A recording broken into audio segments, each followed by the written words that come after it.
Assalamu alaykum hormatly dinleyijiler. Bugün 17 awgust 2025-nji ýylyň 17 awgust hepdeniň ýekşenme güni. Hoş geldiňiz Demokratik Opozisiýanyň platformasynyň kanallarına. Şu men bilen gepleşikde demokratik güýçleriň koordinasiýon centrynyň ýolbaşçysy Muhammed Döýje gatnaşýar. Muhammed aga hoş geldiňiz. Salamu alaykum. Salamu aleykum Murad ağa, salamu aleykum vatandaşlar. Şuňky biziň temamyz Türkmenistanyna mugallimler we studentler komiteti zabastovka elan etdiler. Ine şu tema boýunça biz görüňedik. Birinji bilen men sözü Muhammed ağa berýän. Bizi TikTok'ta görüp duranlara aýdýan biz häzir TikTok'ta da YouTube'da da. Muhammed ağa, söz sizden olsaň ýuwaş-ýuwaş biz şu temany ýa-ni ösdürelim. Murad ağa, men öňçe ýanky tema girmeden öňçe ol ören gowy habar, ondan başga da bir gowy habar bar. Indi Türkmenistanyň içinden bizim vatandaşlarymyz aktivistleri gollap öz goşantlaryny goşşak bolup ähleki yüzlenme kabul edipdirler. Men şonu siziň dikkatiňize ýeteýin Murad ağa. Ünferim Türkmenistanyň prezidenti Serdar Berdimuhammedow Türkiýe döwletinde ýaşaýan türkmen migrantlary bolan we aktivisti bolan Alşir Sahatow bilen Abdulla Orusow bekanun şekilde tutulup ýitirim boldy. Olar halkyň sesi bolup adamlaryň azat durmuşda bolegin ýaşamagy üçin görüşdiler. Olar siyasata karşı bitmän ýurtda bolýan büyüklü kemçilikleri aýtdylar. Olar watan dönükleri däl, olar watanymyzyň hakyky merdana ýigitleridir. Sizi näme üçin bolýan bir düzgünçiliklere seretmän aktivistler tutup ýok edip ýitirim edýärsiňiz. Her bir insanyň öz düşünjesini aýtmagy, onu beýan etmäge haky bardyr. Eger de Türkmenistan demokratik dünýäwi döwlet bolýan bolsa, syýasy tutsaglary boşadyň. Oy olar öz öýlerine, maşgalasyna gowuşdunlar. Biz halk bolup syýasy tutsaglara azatlyk talap edýäs. Buna neme deyin? Salam Muhammed ağa bolmayan. Men Türkmenistanyň raýaty bolup sizden bir zat gaýş etmekçi. Men ýurdun içinden size bir gaýş edip şonu efirde goýmagyny gaýş etdim. Abdulla bilen Alşiryň azatlygy üçin talap etjek Türkmenistanyň prezidentinden gaýrat edip şonu efirde goý. Vatandaşlar, Türkmenistanyň içinden bizim vatandaşlarımız inni yüzlenme kabul etýärler.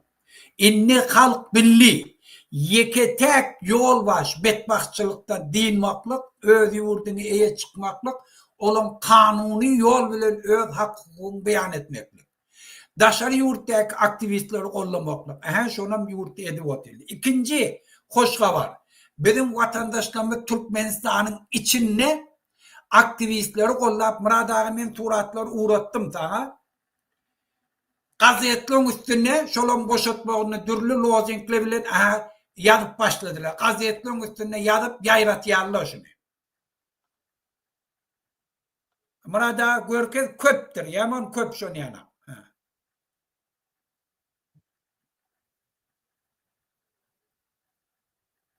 Ýitiren diktator hala hemme aýdylýar. haram diktator oğlan pullaryny hani niyazı zäher edip niyazı zäher edin ganxor gümmol okey beýerde de Serdara öz ijesi bilen kakasyny öldüren adamlar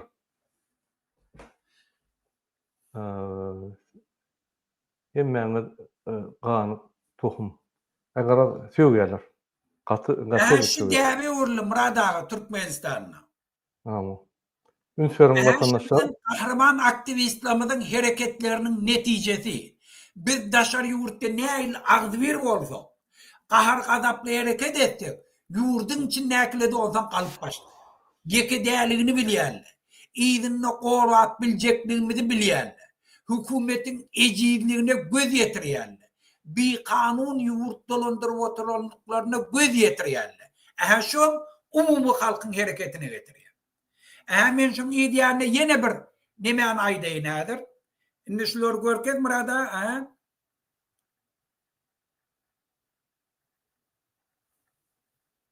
Aýgaraz hemme gowunakny ýatdyr da. Ha. Hiç kaldırmam. Inni murada Türkmenistan'dan bir topor bir yüzlenme kabul ettiler.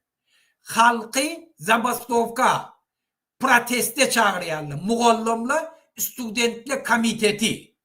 Olum beyanatında şeýle ýazylýar. Biz Türkmenistan'ın mugallamları, okuwçylary Türkmenistan'ın devletinden 4 dadı talep etýär diýär. Birinciden mugallamlaryň aýlygyny minimum $500 bolmagyny talep etýär. Olan bazar kursu bilen. İkinciden çäre diýen meseleni dolu mekteplerde, üniversitetlerde hem mugallamlar için hem studentler için düýüp göter yatırmalylar. Indi mugallamlary çärede gatnaşdyrmalylar diýär, pahtada gitmeliler, köçäni süpürmäge de alyp gitmeliler. Mugallamlar dastoyny okudup, dastoyny ýaşarýanak aýlyk tölemeliler. Üçüncüden, studentler Türkmenistan'ın häzirki ýagdaýyny gözegine tutup, okuwçylar aç mektebe gelýärler diýär. Şolar diýär, okar ýana, bilim alar ýana karnını doýurmaly. Şol üçin döwlet neftden, gazdan gelen pulnyň hasabyna bir gedek okuwçylary nahar bilen üpçün etsinler mekteplerde.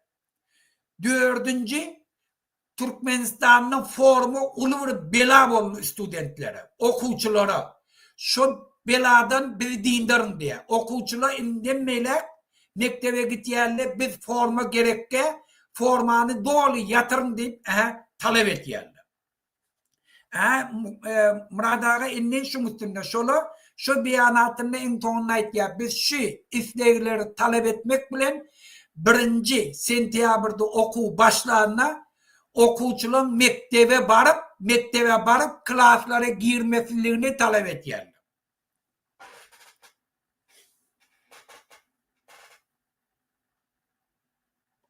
Yankı Muhammed Ağa diyenin gatı doğru yani muallimler vardı. Sen bolun Muhammed Ağa men aýtamaýam. Bolun men murada. Inni şoň üstünde gurrun edi bereýler. Meselem yankı muallimleriň aýdyşy gatı yankı adalatly näme mesele diýen. Ünfer şu materialy seýerdim hormatly watandaşlar, ine men size görkezýin. Şu materialla Международный валютный фонд tasdiklaýar Gazakistan Rossiýany WWP na duшу nasilenia, ýagny umumy döwletiň giýdejisi bir adama bagly giýdejesini görkezýär. Ine şu ýerde Ünferin watandaşlar по данным МВФ в 2025 году этот показатель Казахстана составит $14 777 000 США. Bir adam için kazanılan döwletiň giýdejisi. Bu Kazakistan'da. Rossiýada $14.260. Yöne Türkmenistan'da $13.034.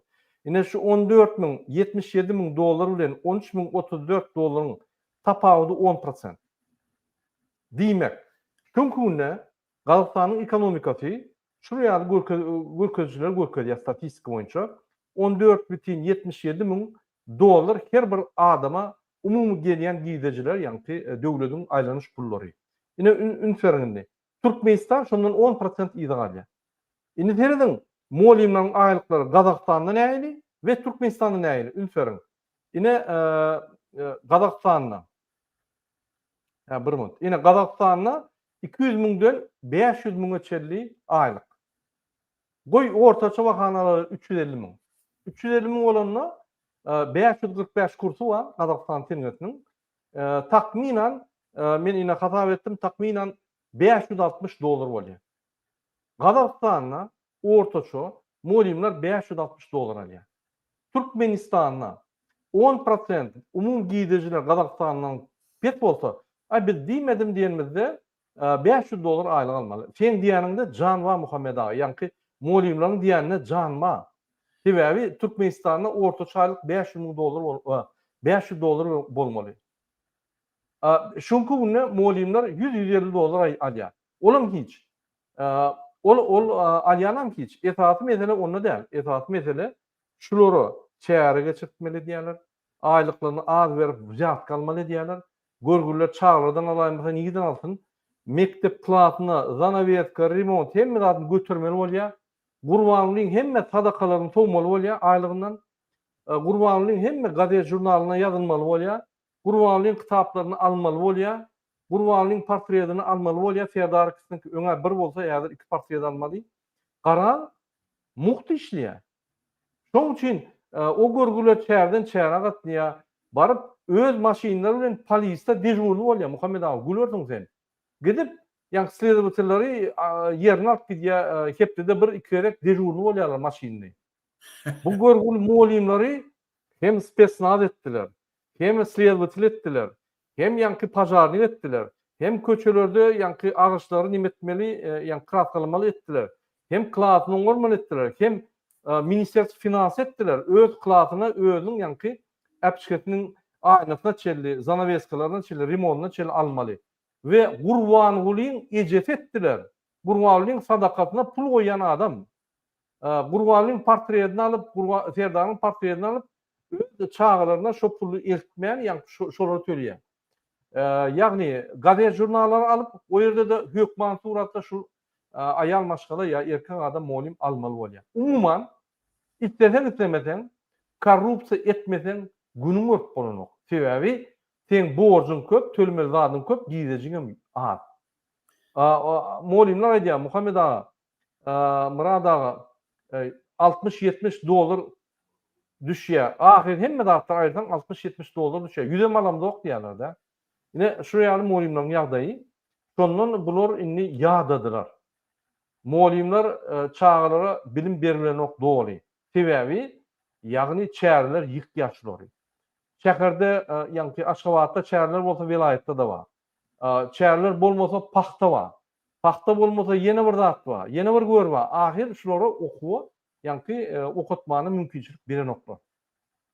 Bizde ine bir topar direktorlar we zawuşlar we molimler we bir topar ýanky raýonda işleýänler bar. Olaryň bizar. Olaryň diýär biz şu molimlerin näme işleýänini bilemdik. Ol aýlyga iş wagt bolanok. Ýani transportyny gidýär, öz eşiňi aljak bolsaň gidýär, ýagny mektep gurallaryny aljak bolsaň puluny gidýär, merine şel özüni alýar Murad. Şol näýdi aýlygy nire ýetýär biz bilemdik. Ine ýanky minobrazowaniýan adamlar aýdýar, ýagdaýymyz gaty erwet, zabastovka bolsa bizem goşuljak, zabastovka bolmasa hiç çözülmeýär. 34 ýyllap garaşlyk hiç zat ýok. Günüňden kynlaşýar. Halis bizarwolluk ýa iş taşlamaly ýa-da ýagny bir zat etmeli ine şey dip aýýarlar. Murad ağa, men ýene bir zatyn aýdýan şu ýatdan çykardym ýani.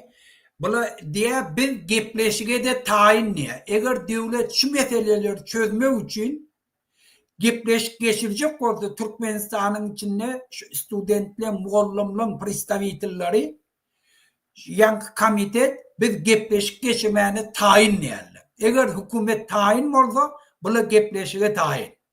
Şol üçin hökümet tarapda enni. Eger şu näme garaşmany biz şu meseleni çözjek diýip söz berjek bolsalar, näme diýem gepler bolsa aýdyp bilýärler.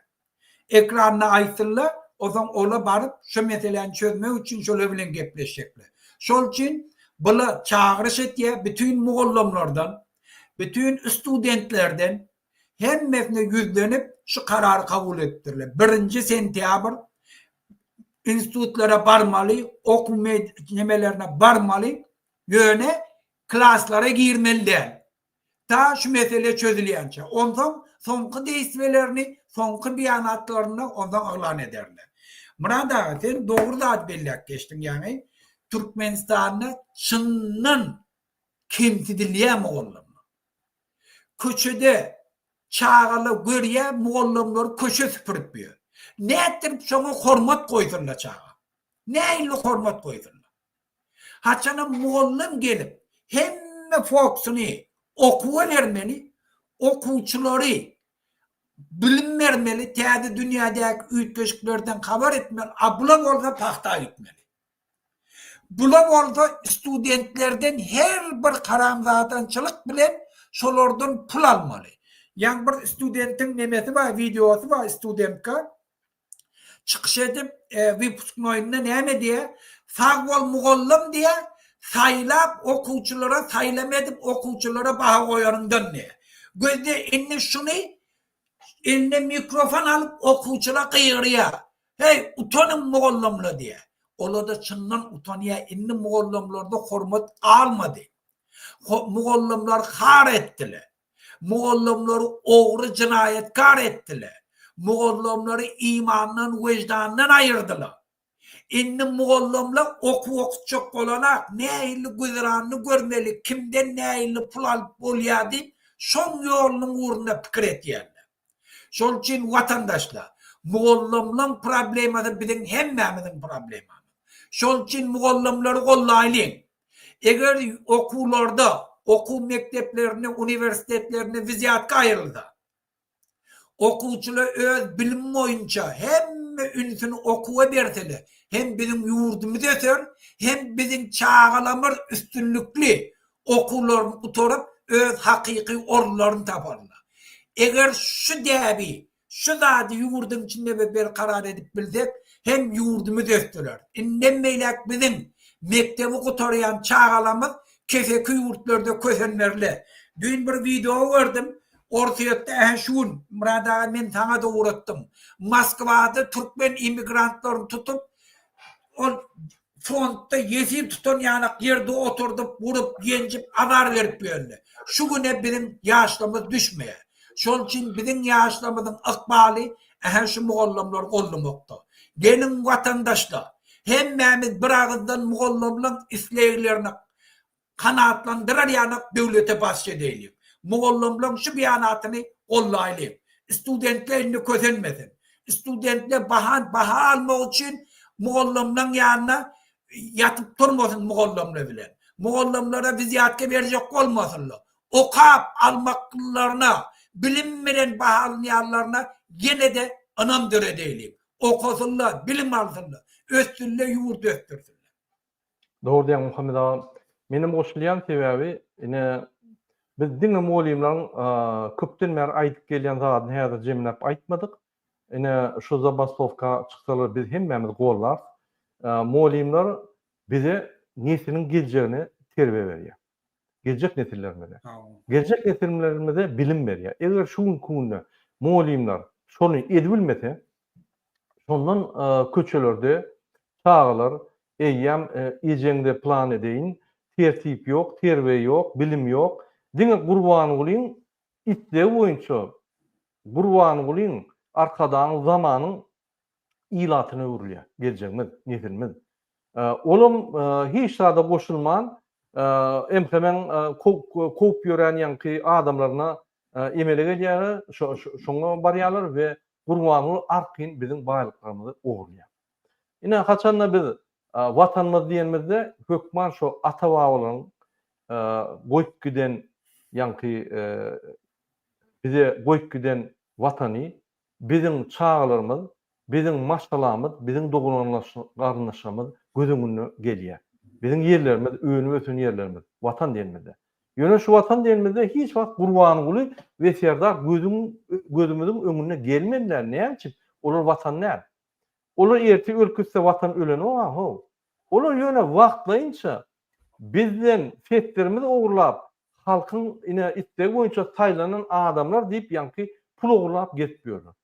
Bizden taýlanan adamlar, bize hyzmat etmeli adamlar bizi undup, bizi ýatdan çykaryp, bize üstümüze emheme paryzy bökdürip, biziň pullarymyzy ogurlap, bizi hasap etmänýärler. Biz näme etmeli galýa? Gürleş gördük, bolmady. Tankid etdik, ýanky meseleleri öküzüp hiç etmedi. Предложение verdik, etmedi. Strok koyduk. 5 ýylyň içinde hemme adet gördük. 20-sine çeýdi wagt koyduk. Wagt ýene gelip dur 20-sine şolar. Hiç fet çıkmasa Gurbany we Serdar Berdi Muhammedowlardan onna olar watan dönükleri, halk dönükleri ve impeachment. Biz şolary prezident diýip hatap edemdik, olar tutsak edilmeli. Ya işten gitmeli ya da tutsak edip işinden ayrılıp jenaýat iş açılıp ýanky dernew edilmeli. Ine şonuň üçin biz şu zatlar jemläp de düşünürýär. Vatandaşlar ine Muhammed Ağa doğru diýdi, Rossiýada inni türkmenleri ol teröristler ýaly tutup zat edip Türkmenistana deport edýärler. Men ýene bir gerek ýatlak geçýär. Alisher Sakhatov, Abdullah Orusov, Umida häzir otir deportasyon lagerinde bilemdok barmy ýokmy? Ine şonuň ykballary biz bilemdok. Biz şolara azatlyk etýär. Gurban we Serdar Bermuhammedow ynanyň tiýden jogap berýärsiňiz. Edil Alisher we Abdullah üçin, Farhad üçin aýratyn jogap berýärsiňiz. Hem işgärler, begenip medal alýanlar, adamlar ogurlap teröristler ýaly, ýanky ukolu edip ogurlap gaýdýanlar. Siz aýdýan, siz tutor, halkyň onu aglap jogap berersiňiz we özüňiz etapy gidersiňiz. Begenip ýöremäň, halk indi doýdy sizden. Indi size geçýär. Öňde böwet bolsaňyz size geçýär halk. Inanyň. Biz olary halka düşündirer. Sizi ýok eder halk. Şonuň üçin öňünden gidin halkyň öňünden. Biz gönden göni Gurbanly bilen Serdara garşy özümiz görüşip bilýär. Kanun esasyndan hem tutsak edýär, hem jinaýat çağırýar. Öňde böwet bolup durman, halkyň tarapyna geçin. Watan Gurbanly Serdar Bermuhammedow däl. Ýadyňyzdan çykarmaň, bizi idiot görmäň, bizi allap, ay watana ine nima aýdýarlar, ine watana garşy görüşýärler. Biz watana garşy görüşendik. Watany arastyrajak bolýar. Kezzaplardan, ganhorlardan watanyna bir tertip düzgün öğretecek bolýar. Watanyna adalatlyk we kanunçylyk höküm türdün etjek bolýar. Bu näme biz watanyň düşmany, gaýtyp watanyň baýdagyny ýokary aldyrjak bolýar. Doğru düşünün. Indi şundan soň düşünmesemiz, häzir molimler galar, erti neftçanikler galar, soň gazavikler galar, soň studentler öňe böker, oň enatalar böker. Görürsüňiz, indi durmak ýok, bizden galmak bilen biz tamamlamaly meseleni. Biz indi aktiv stadiýa geçýär. Bolunny. Muhammed Ağa söz sizden. Murada, men taňa häzir ýanky Moskwadaky watandaşlarymyň tutulan videosyny uğratdym, şonu goýa häzir. Men näme diýjek bolýan? Vatandaşlar, hükümetin içindeki işleyenler, muğallım problemi dine sizinkide. Bizim yurdumuzda hukuk koruyucu kurumalı yeter yetmez aylık alyan aylıkları bir günne yetene. Onun borcum yukarı yol başlarına pul yığınat vermekten. Şolara her ayda pul eltip vermeli. Sizin ağzınızdan, halkın ağzından doğru bilen alıp, bir kanun yol bilen alıp, şolara pul eltip vermeli. Şol için hükümetin içindeki işleyen hemme toparlan bepi düşündüğünde var. Yani hukuk koruyucu kurumların işgärlerinin aylıkları şeyle bir derecede olmalı. Viziyatka alıp de kanunu berkarar edip yaşap biler yanak, dastoyunu yaşap biler yanak, halkın içinde tüyge münasip bulur yanak olmalı. Şol için muğullamlan isleri polisiya işgärlerinin mesleği. Hukuk koruyucu kurumlarının islegleri. Şol için gelin hemmemiz birleşip muğullamlar kollayalım. Şolun meselesinin çözülmeli, yani polisiya meselesinin çözülmeli. Dastoyunu yaşamak için, imanlı, vicdanlı, öz vatanına hizmet etmek için gerek zatlı. Gelin hükümeti mecbur edelim, halkın aylığını kaldırsın. Halk dastoyunu yaşap bilir yanak olsun. Şo bilen birlikte kanunçılığı berkarar eder yanak edelim. Doğru diýen Muhammed Ağa, men ýene bir gezek halkymyza düşündirjek bolýan, ine sevdiň ýene bir gezek. Ine Türkmenistan ortiýetden we Gazakstanyň WWP na duş nasiliniýinde umumy giýdeji bir adamyň ýanky adamy görä giýdeji 10% tapawy bar. Şu danylary biz beremzok. Türkmenistan hökümeti bütün dünýäge ýaradýar. Biz azajyk ýyza galyat ortiýetden we Gazakstanyň. Men ýalňy görkezdim, Gazakstanyň ine aýlyk molimlerin aylığı takmiren $560. Ortiýetde molimlerin aylığı $725. Unutmayın. Eline alyan pulu 58.000 manat, rubl. Takmiren $725. Şular $500'dan ýokary. 560'dan 10% aytan 10% tapawudumuz var bizim umum giýdirjiligi. Yani bir adama göre alyan Türkmenistan giýdirjisi 10% tapawud var Gazakstanyňkydan we 8% tapawudy Orşeýdinkinden. Ýöne aýlykda 700% tapawud var. Mümkin näl? Näme Türkmenistanyň molimlarynyň aýlyklary $100, $150 aýlyk bolmandan. Olaýlyga ýaşap bolýarmy? Hakyky elden gelýän pul $100-150 däl. $70-80 diýip aýdýarlar. Murada sen $100 diýip ýa-ni agdyny çyşyryp aýtma. Elimizde hakyky gelýän dolar $60-70 diýär. Bizim töleglerimiz sen bilen ok diýär. Okuw başlamaka eýem içinin klasy remont etmeli. Okuwçular gelen soň zanawet kalmaly. Enatarlardan pul ýygnamaly, ýetmeýän pul özümüz goýmaly. Ondan daşary gurbanlygyň sadakalaryna pul bermeli. Gurbanlygyň ýanky edýän çärelerine pul bermeli. Çäre gatnajak bolsaň oňa rasgot öz eşiklerimizi almaly. Oňdaşyndan mektepde ruçka, mektepde galam, mektepde ýanky mail zatlary özümüz almaly. Hemme zatlary bize hiç üçünçülük ýok. Diňe aýlyk berilýär. Ol berýän sähel nimet hiç şada ýetenok, bir aýda ýetenok özümüz almaly. Ondan başga çağlardan ziyat kalmaly. Gitjek ýerimiz ýok. Ondan başga çäre gidip ýadyýat, halit bizar bolýar. Bize muallimçilik edesimiz gelýär. Çağlar bilim ötüretimiz gelýär. Ünswer diýär. Biz okuw başlaýar. Soňra çäreler gatnap başlaýar, okuw kursundan dowul berip bilemdik. Okuw çärelerden gelýän adamlar eýem alyn bilimini ýitirýär, täzeden başlamaly bolýar diýär. Halit bizar boldy. Şuň mektebe Amerika, şuň arkadan Amerika, arkadan alawaly Ferdar Amerika ýadadyk diýär. Näme etjegimizi bilemdik diýär. Murada bir zat ediň bize galýar, biz ýadadyk diýip ine şeýle ýüzlenýärler. Şoň üçin men hemme molimlara, zavuç, direktor, garaz учебный ýa-ni pedagoglar ýüzlenýän hemmeňde 1 sentýabr biz sizi golýar. Zabastovkaňyz ediň klaslara girmäň, durumdaşyna we görkezin siziň bardyňyz. Siz näýeliň bardygyny, siziň näýeliňizi, siziň aýlyňyz hiç sada ýeten okdugyny, okuwçularyň bilim alyp bilen okdugy, umumyň ýa-ni bilim ministrleri sizi başga tarap alyp gidýänini görkezin. İksan prezidentinin sizi başka tarafa alıp gidiyanını görkezin. Öňümizde geljegimiz ýok. Öňümizde nesilimiz bolmaz. Bir ýa-ni okuwly bilimli nesilimiz bolmaz. Biz beýlek döwletlerden iza galar. Iza galýarsam, galarsam. Bizde öňde ýa-ni tunelde ýaktylygam ýok. Şans ýok.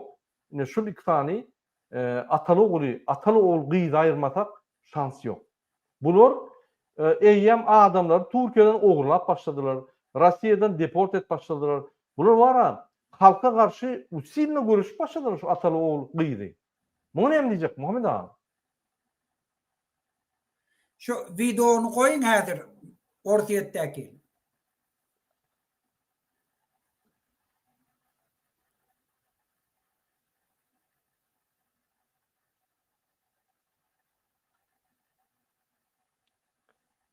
Sesini koyayım bir minut. Sesini yaptım da yani.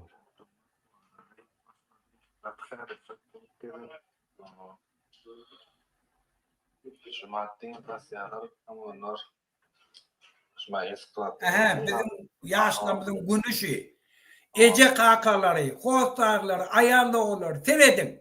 Biz çağalar doğruya, östürýär, mektebi gutorup, armiýa gidip, ýenjilip, intonunda da ortaýa gidip, şuňa düşmeli. Ortaýa niye post gidiyorlar? Konvertasiýa ýok, çağalar pul berip bolmak, o görgüler hökmen işlemeli bolýarlar. Kanun bozmaly bolýarlar. Ine şunun günleri şeýle.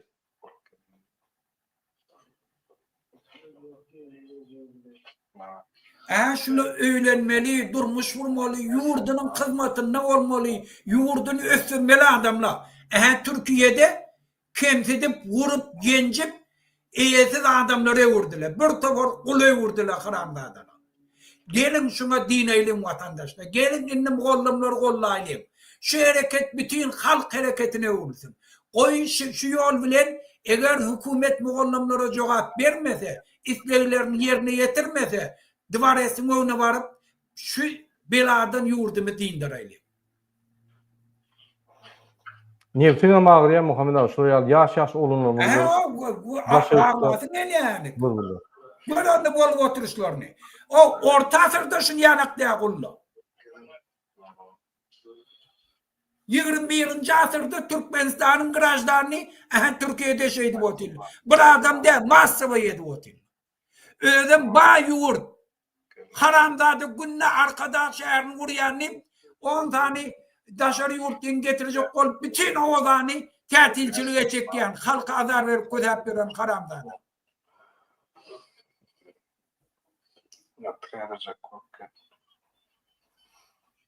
Ine şeýle bular bara Muhammed Ağa, bular halk bizi saýlady, halk bizi nimetdi diýip ýanky aýtjak bolýarlar da. Halk bilen işler hem ýok. Gaýtyp MHM terörist bilen polis zombalary halka garşy urutdy. Ýene bir video goýaýyn Muhammed Ağa, Türkmenistanyň içinden şu video köp wagt boldy, eýem ikinji çykdy şu video. Şu ülkede men internetime basıp edýärler, ýa-da çekmezligime garşy edýärler, hakimde organ işgärler görnüp uradylar. Men bunu görlemän durabiljekken, elbetde ağzym ýumdum. Ýaşly bolla garaşdym, her seferden ammiýaňyza düşür diýip, men oglanjygymy, siziň ammiýaňyza gol çeken fermanyňyza düşmezlik barada petiçka goýulypdyr. Hormatly prezidentim, adalet söz bermäge haýyş edýärim. 108 staýa bilen oglanjygymy ammiýaňyza düşüren oklar, türmeden diýen goý beren oklar, ölüp goý berenler edilipdir.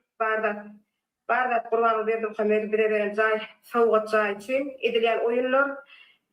Egerde şuratlary adan bildirmeýän bolsalar, eger men sözlerime ýalan söz diýip pikir edýän bolsalar, Batyar etrawyna polisiýada fülçady bilen rahmet çeken Jepar Gutlumarat'ın ýanynda baryp, şoň gelinimizde näme söýüp çekdirenligi barada, näme staýa goýjak bolanlygy barada soragyda edip bilerler.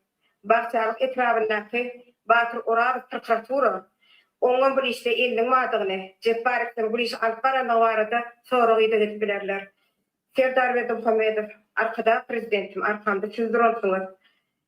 Şu ýagdaýlarda başlaryna men çekinjem ýok. Bular etbillik başlaryny etdiler. Türmäge uratdylar töhmet bilen. Şu ýagdaýda jygymy türmede helal edip oturlar, köze oturlar. Taýtly uratjak bolýarlar. Ejem garry, taýtly aganalyny eşdir, ölegidir. Edip biljek wagty bolmak garaýaryň. Ogluň aganalyk çek, oglum ölensoň jaý almakçy.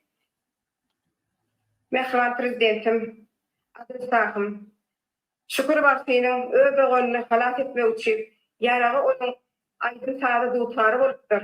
Şu ülkede doğanym, zigimi doğan hökümini halat etmeklik men size berilen haýyşy sözlerim bolupdyrýar. Mehriban prezidentim, hormatly prezidentim Serdar Berdimuhamedow, men naçarym sesini duýarsyňyz, şu zatlar adylly her zat çözüp berersiňiz, oglan türmeden halat edersiňiz diýip umyt bilen video çekmem dowam edýänlerim. Mehriban Türkmen milletim, ýazgarmadyňyz, golladyňyz, ömrüňiz uzak bolsun. Hiç ýalňyşlyklary düşünmediňiz. Men başyma düşdi, hiç kim başyna düşmesin. Töhmet belasy bilen türmeden öldürülip goýulmasyň hiç kim. Sizden etjek haýyş men dowam madyr, bu zatlaryň dowamyny ýene etjekdirin. Ine şoýaly Muhammed Ağa, inni videolar köpelip başlady TikTok'da. Adamlar aýdýa, haýty bir ýerinden MHM algatyn, haýty bir ýerine MHM agzyny ýapdym. Mümkin näme? Şoň üçin kyn görmän paýlaşyň şoýal videolar, goýun öz videolaryňy aýdym. Sebäbi siz ogluk eden zok, adam öldüren zok, narkotik satan zok. Şoň hemmetini Qurban Berdimuhamedow edýär. Niyaz bolurdy, halk öldürüp dowam edýär öldürmäni. Triýek çekip triýekler satdyrýar şamma pamma, ýygyny ýygnyýar. Halk halýar, halkyň baýlygyny oglýar. Hemme jenaýat işleri edýär. Bir hiç tat edemdok. Ol günne çykyş edýär. Ol ýanky döwletlere gatnaýar, oňa muňa don berýär. Kime sırtyny berjegini bilen ok bagşlanýan şütede. Hemmetine ýanky baryp ýallaklap zat edip ýanky öz wezipesini saklaýar. Biz hiç tat edemdok. Ine şoň üçin Gurbanyň ýalaklary Yallaklar, Niýazyň elini uşap ýörenler, Niýazyň yallaklary öňe çykyp ýurdumyz basyp alýar. Biz öňe çykyp şolar kimdigini görkezmeli. Gelin indiki video seyrederiň Muhammed ağa. Şu ýerde ine filaly nohurda. Şu meseleden men görkezeýin, şu bir näçe gün geçen bolsa da ünsüň.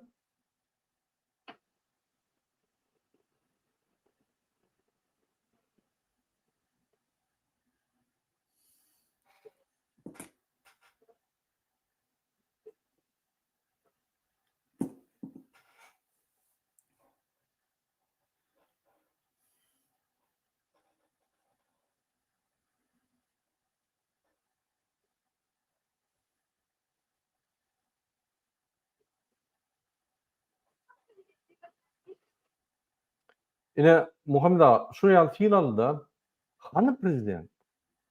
Hany milli lider prezidentiň orduny tutup bütün dünýä aýlanyp ýören? Hany şu jellatlar? Hany vice-premierler? Hany kabinet ministriniň ýanky başlygy Serdar Berdimuhammedow? Hany oň ýanky MÇS kontrol edýän, Ministerçi san situasiýasy kontrol edýän adam? Niýde olar? Näçe nohur halkyny ýek goýdular? Hany döwlet barmy? Hany döwlet ýanky gulluklar barmy adamlara kömek edýän? Döwlet diňe şol iksany atalogly absurd etmek üçin döwlet gullukları. Halka kömegim ýok. Halkymyz Rossiýada ölüp ýatyr. Rossiýanyň deport lagery doly. Türkiýede ölüp ýatyr. Türkiýanyň deport lagerleri doly. Özbekistanyň häzir gezip ýör, görgüller niýe baryp, niýe pul gazanyp maşgalatyny eklejerini bilmän, niýe gulçuluk boljagyny taýlap ýa gezip ýörler. Bu bolsa iksanty helle Türkmenistanyny aýlanyp ýör. Näme diýär Türkmenistanyna? Gelin seyredeliň, ine seyredin. Näme diýär? Şol Kezzap Gurban Berdimuhammed. Bütün dünýäni aýlanyp.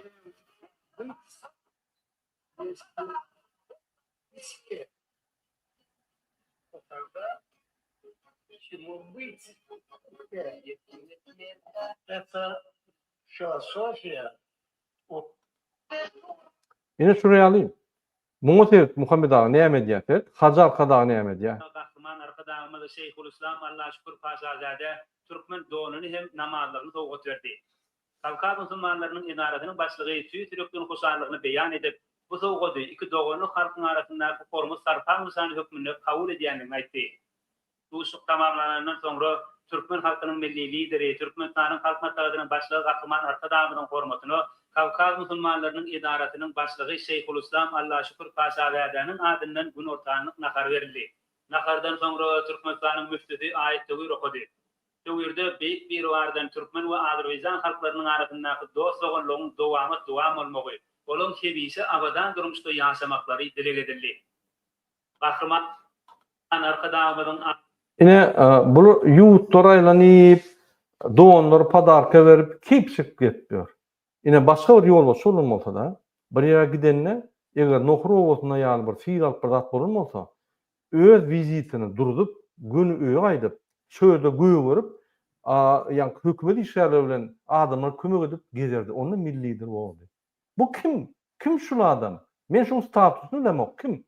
Hacı bolup don berip ýör, ýa-ki dinçliň arasynda prezidente derek gidip gol çekişip ýör. Samitler var, gatnaşyp ýör o ýerde. Ýa-ki döwletleriň arasynda ýerip, Aziýa merkez döwletleriň, ýa prezidentleriň arasynda ýerip, o ýerde turata düşüp ýör. Bu kim bu adam? Şoraýal maşennik oglunyň wezipetini ogurlady. Türkmenistanyň wezipe alman hemmetini ogurlap, Türkmenistan ýaly, ýa-ki ýeketek öýür Türkmenistan ýaly gezip ýör. Men düşünemokçumy? Bu akly ýerine mi ka Muhammed ağa? Şoda biz üstadan gaýgyryp oturamyz. Akly ýerine boldy. Men 2007-nji ýyl Türkmenistanyň çykanda şoňa ýöreýte hat ýazgaýdym. Täze prezident bolmaga. Sen hem öz ykbalyny hem ýurdun ykbalyny çözmeklik teň elinde teň uly rol oýnap bilýär. Ýa sen Saddam Hüseyin baş neme Gaddafi ýany ölüp gidersin tokum tiýjin bilen dargadarla. Ýa-da halkyň köýgüsine munasyp bolardym. Özüň saýla. Eger şu ýollary etdiň, halk senden dabolny bolar. Eger bu ýol bilen gitsen geljegiň hem şo bolar. Ýurdum şonu ýana kraha getirdi. Özüne yok. Men tokum tiýji bilen dargadarla. Şoňa hiç wagt şop edip oturma. Yöne ben kıynanayan adım näme? Yankı nohur meselesinde bir fiil gelene birden polisiyle inni şu bahane bilen koruyucu edaralar çofolun yanına barıp polisiyle nohuru fiil aldı kömek edin diyorlar. Şolun koyunlarını alıp özler alıyorlar. Göz şu Azat Radyosu'nda var. Nemelen biznesmenlerin yanına varıp şoları kömek edin deyip şolardan pul alıyorlar. Gözevine getir. Ne 50 derece yettiler bizim hukuk koruyucu kurallar. Hiçbir kurama yok, öz fonksiyonunu yerine getirsin. Eğer şu tabii hadisada Krasny Kres işlemeli. Yörüte MÇS olmalı. Türkmenistan'da bulan hiç kayıtı yok. Hiç kim öz fonksiyonunu yerine getirene. Krasny Kres'in borcu bilen mi nemedeni var şun kun? Daşarı yurttan gelen kömekleri oğurlap tatıp Oğuzhanlılara satmaktan var. Şolan beriyen pullarını başa yana soğuyarlar. Görün vatandaşlar bizim yurdumuz ne halde getirdiler, nereye getirdiler. Şol için vatandaşlar şulardan bir din malı. Sağ olun Muhammed. Men yeni olarak yine molimden taleplerini ayyan. Birinci bilen aylıkta 500 dolar olmalı minimum. İkinci bilen çağların formalarını ayırmalı. Üçüncü çağrıları akıdıp olan yani bilimsiz koymağı durdurmalı. Çağrıya gitmeliler. Dine mektebin yanına çağrılarına koşup bilirler. Çağrılar bolmasa başka çağrılara klasa oturup okumalı. Dördüncü yani studentleri ve çağrıları yani okuyan vakti günde bir gedek naharlamalı. Minimum sebebi köp adamın yani yağdayı yok. Çağrılarını günlük naharlamana, kevakt akşamın naharlamana yağdayı yok. Minimum hükümetin borcu çağrılarını sen 5 saattan köp saklayamın, 4 saatten sonra naharlaymalı. Bütün dünyada şeyde. Şunun için yine men ayyan yine özüm Fransa'da училищеде molim bolup işlerine kömekçi olup kevakt tapaklar geçirdim.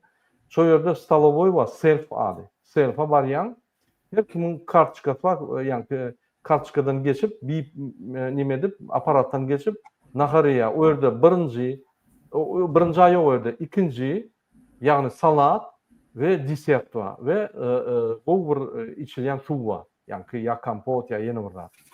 İstenlik adama sen molim ol okuçu ol den nahar dendir. Hiç ütköşkü adı yok. Hilem gowy. Näçip Türkmenistan'da şu zatlar edip bolanok mu? Produktu arzan, iş yok, iş yerleri alın yörüte bir powerları, alın yörüte bir yani şuraya stalovoyda işleyenleri, mektepte stalovoy açıp alın şöyle işleri. Türkmenistan'ın giyidecesi Kazakistan bilen Russiyadan son 3. yerde. Yani nime boyunça. Önkü SNG devletler boyunça. Öňde hana statistikan men berem ama özüňiz berýäňiz. Bütün dünya. 13 miňden ýokary bir adama düşýän pul, ýani hökümetin gazanýan puly. Her bir adama, bir maşgalda näçe adama, 5 adama. Mysal üçin 13 miňden bolsa, eýem 70 miň dolar bolýar. Siz şu bir maşgaldaky adama 70 miň dolar harç etip gördüňizmi? 1000 dolar harç etip gören olar şu bir maşgala. Hökümet harç etip gören olar. Hana pullar? Näme bir çağa ayda naharını versen 30 dolar boljak ekenne. Bir ýylda 9 ay var, 10 ay var, 10 ay okuya 300 dolar boljak ekenne. Näme şu pullar ýokmy Türkmenistanda? Ba? Siz 14 miň 13 miň dolar adam başı diýäňiz. Bir maşgalda okuyan bolsa 2-3 adam okuýar, hemmet okany var. Ya 3 bolsa 1 okuýar, hemmet okany var. Näme şoň ýa 3 adama derek bir adamyň pulunu berdiler dokmy? Berip bolýar. Bu zatlar kime gerek? Gurbanlyğa gerekmi? Ýok. Serdara gerekmi? Ýok. Kime gerek? Diňe molimlara, çağajyklara, maşgalara gerek. Bize gerek. Şoň üçin ine 1 sentýabrda şu wagtda biz goşulýar. Şunu bütün Türkmenistan'a hemme studentler, çağlar, mektebi diýenler hemmeti ýanky zvanok bolanda daşarda durmaly. Biz klasy ýyjak bizim şeflerimiz gowruşdurup klasy ýyjak diýmeli. Molimlaram gollamaly ýa molimlara aýla galar molimlar. Ine şol akta goşulmaly hemmeler şol ýanky muallimler we studentlaryň komitetiniň beren ýanky çödügüdi şoňa hemmeler goşulmaly. Başga da muallimler bolsa, kyn görmän biziň bilen habarlaşyň, biz jikmejik de düşündürür edilýän zatlary ýanky bilim ministrligine muallimleriň arasyna hemme ýanky bolup geçen gurulmalar biz size düşündürür. Telegramda ine mende ýazyldy şurada.